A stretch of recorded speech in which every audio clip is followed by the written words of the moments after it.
Thank you. It's so fantastic to see all of you young people out here today with the most important word we have that we need to remember, action. And that's what was encouraging about the conference that's being held today, the National Climate Assessment Talk that's going on at the Tell Center for Global Sustainability. Recently, Al Gore said, "I wish that I had been wrong about climate change. I wish that the scientists whose message and research that I brought to light had been wrong, and so did they."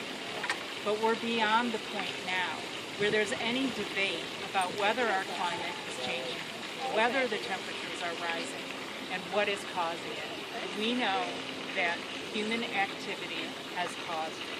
And I feel very good. There's no joy in "I told you so" for Al Gore or anyone else. But I'm very happy that our government leaders, from local officials like me up to President Obama, are acknowledging the science and the dangers of global warming and the resulting rising sea levels, and most importantly, our responsibility as public servants, as leaders, as elected officials, to protect our own areas of the planet. After the past year of drought, all-time high temperatures, crop failures, and Hurricane Sandy, no one can deny that climate change is happening. As Governor Christie and President Obama showed us in New Jersey, catastrophes, weather events are not partisan. And as we learned today, every federal agency, from the Department of Defense, the Department of Transportation, every single federal agency is now coming up creating an adaptation plan. And there's going to be interagency coordination. So in Washington, they know and they are working on it. There is no debate anymore about what if. It's only how bad is it going to be, and when, and how are we going to adapt to it. And we need to start doing that at the local level here, and especially, as Frank said, in Florida, where we're coastal, where water is everywhere and everything to us, and we have to realize that there isn't time to wait any longer. We've moved from denial to acceptance and action. And today I want to talk about a little bit of action that's happening to reduce the greenhouse gas emissions and to plan for adaptation to our changing climate.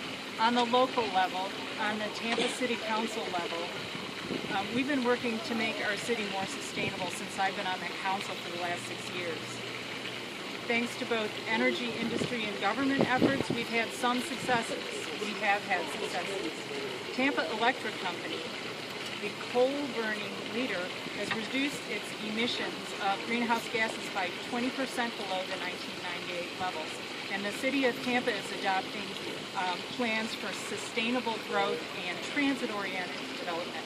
But our most important effort was the 2009 community-wide inventory of emissions generated by source.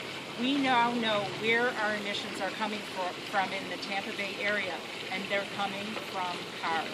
49% of our greenhouse gas emissions our carbon emissions are from transportation. So there's two things we have to do, and I need your support to get the other leaders on board to do this. One, we need transportation options. We need a regional transportation plan.